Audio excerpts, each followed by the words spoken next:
Hey everybody, this is Clint Walker and welcome to Real Estate Appraiser Secrets. It's a beautiful day in Middle Tennessee. Driving around doing some appraisals. I had a question from an agent that is one I get a lot, especially when I teach classes, and that is it's sort of a complaint but also a question. Why did the appraiser put this comp that appears to be totally dissimilar in the report? Shouldn't all the comps be very similar to the subject property if the appraiser is appraising? It's a totally valid question. The reason for that, well, I'll back up. In a perfect world, every comp would be similar to the subject. If the appraiser's doing a house that's in a subdivision where the construction is homogeneous, the lots are fairly similar, there's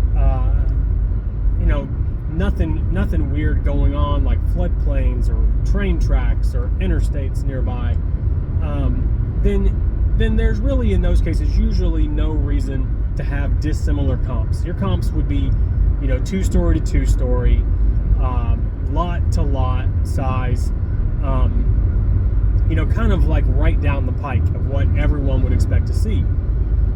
But every now and then we get asked to appraise a property that might appear to be basic, but when the appraiser starts looking at it, or by appraisal standards, it's not basic at all. For example, this week I appraised a property that is on a little over 2 acres. It's a 3,600 square foot house built in the 90s, 3 beds, 2 baths. But this property backs up to train tracks. The rear boundary of the property backs up to the railroad, and so that already is a unique feature that the appraiser has to find, or ought to find, another comp that has that exact feature. Because the assumption is that there might be some intrinsic value component to backing up the train tracks, whether it's a discount, probably not a premium with train tracks, but there could be a discount, right? So we need to find another property to answer that question: is there a discount for the train tracks?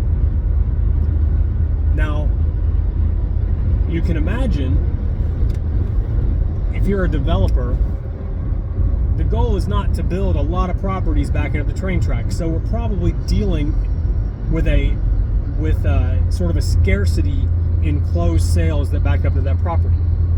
And so in a situation like that, you can see how it might be reasonable to, my subject, their place I'm appraising is, 2 stories, 3,000 square feet, 3 beds, 2 baths, and the yard is 3 acres back into the train tracks.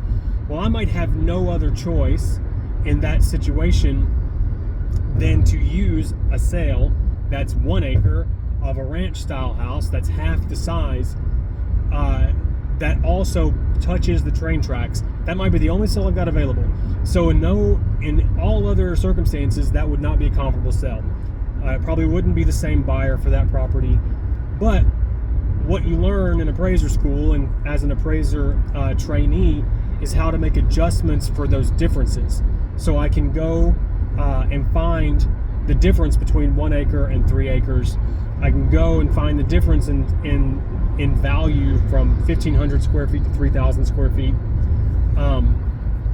It starts to lose some reliability when you have differences that are that large, but it's necessary because when we find that other comp, we're already answering one question, which is, will a buyer buy this property? Well, we got one over here that's sold. Somebody bought it. So now we know somebody probably will buy this 3 acre one too. Question answered. Then we can start addressing the question, well, they'll buy it, but is there a discount for the land? Well, we may not have a perfect comp for the 3,000 square foot house on 3 acres, because those are, that even without the train tracks, is a less common sale, but we can probably find a comp for the 1,500 square foot house, or maybe we can find an easier comp for the 1,500 square foot house on 1 acre. We can find that house, a similar house nearby that's sold off the train tracks, and we have that sale that's sold on the train tracks, and we can look at those two and say, well, is there a percentage adjustment that the market paid, or the market took off of that that asking price for the train track house? And we can hopefully go try to find some other sales and start comparing the two. We call that paired sales analysis. And if we get enough of that data that we feel like is credible to say, look, I've got a handful of these paired sales, and in each case the train track house sold for 5% less. Just an example, that's not a real number. The train track house sold for 5% less than the non-train track house.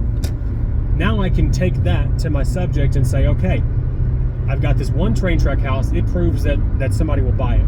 I've done some paired sales analysis and shown that in a lot of other situations, the market participants paid 5% less for the house on the tracks.